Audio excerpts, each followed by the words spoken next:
Selamat malam, saudara yang dikasihi Tuhan. Bagaimana kabar Anda?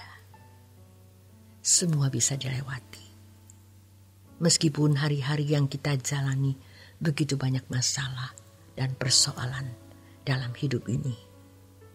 Mari kita terus melekat dengan Tuhan. Permukaan merupakan tema renungan kita malam ini dari Pendeta Dr. Erastus Sabdono. Bersama saya, Yohana Ibrahim. Tuhan sering melindungi orang-orang yang dikasihinya dengan membawa orang-orang tersebut dalam keadaan sulit.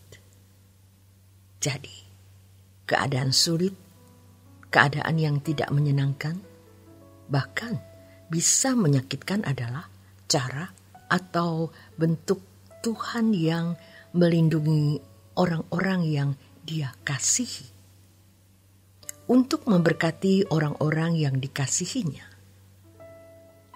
Sekilas, keadaan sulit itu seperti kemalangan atau keadaan sial, tetapi sebenarnya itu adalah berkat abadi, berkat kekal yang Allah berikan.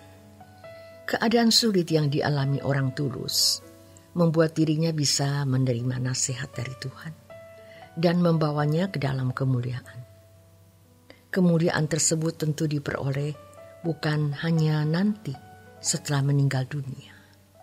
Sejak di bumi, ia sudah memiliki kemuliaan. Hanya tentu tidak banyak orang yang bisa melihat, namun Tuhan melihat. Setelah proses kesulitan, pencobaan, penderitaan yang dialami, Dia bisa menerima tuntunan Tuhan secara benar, secara proporsional yang membuatnya kepada kemuliaan. Dan akhirnya dia hanya mengingini Tuhan saja.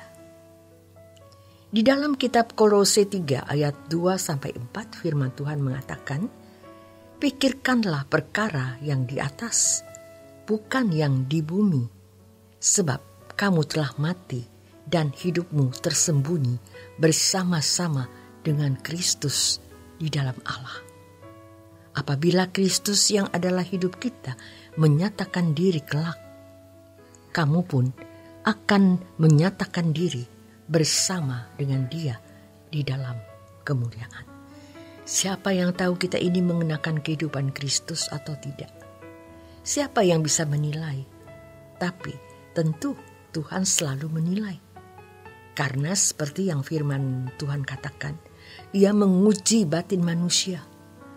Suatu hari nanti baru menyatakan diri bersama dengan Dia dalam kemuliaan. Seseorang yang sungguh-sungguh mencari perkara yang di atas. Walaupun kelihatannya hari ini semua orang Kristen sama, semua pendeta sama, suatu hari kelak akan tampak perbedaannya.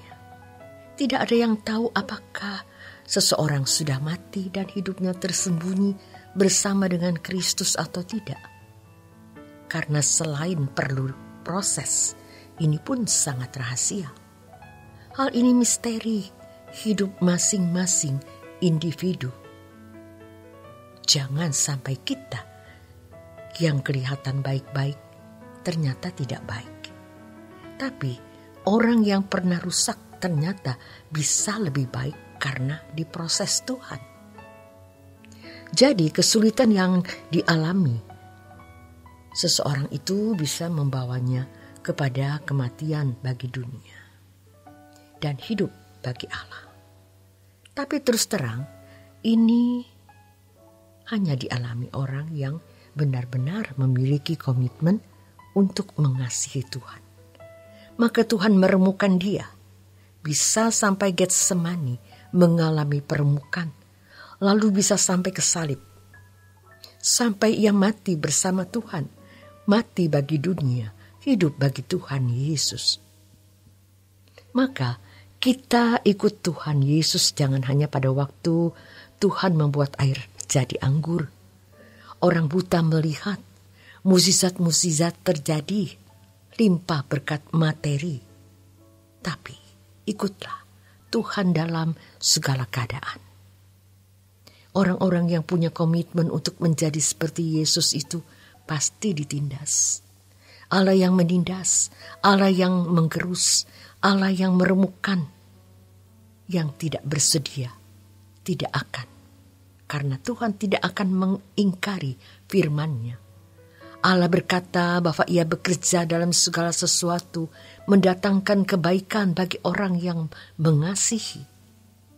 Kalau tidak mengasihi, Allah tidak bekerja di dalam segala hal dalam hidupnya.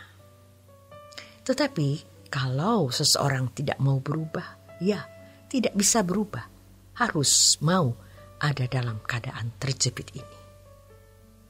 Diremukkan dan sekaligus permukaan itu sebagai ujian bahwa kita setia.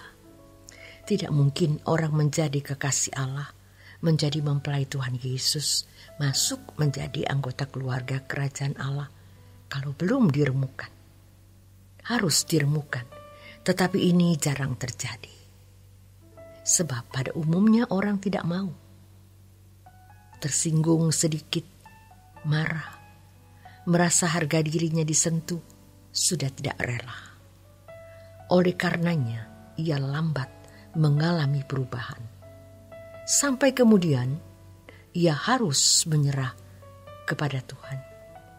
Ketika Petrus dewasa, dia memberi tangannya untuk diikat, dibawa ke tempat yang ia tidak suka, dan disalib juga.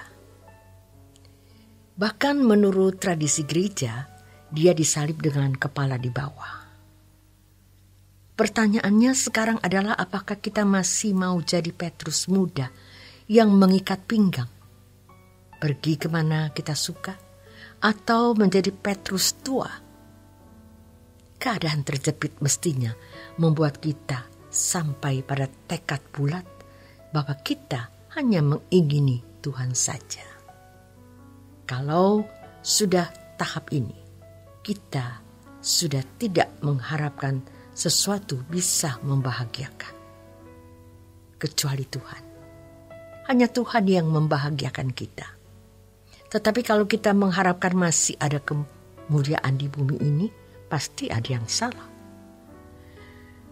Dari butir-butir ini dapat disimpulkan bahwa orang tulus pasti bersedia hidup sesuai dengan kehendak Allah atau hidup kudus.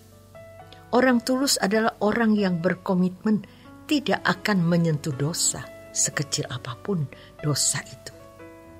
Meskipun kita berani berikhtiar, berjanji, bernazar bahwa kita mau hidup suci, proses yang Tuhan telah lakukan untuk membentuk kita, jangan kita sia-siakan.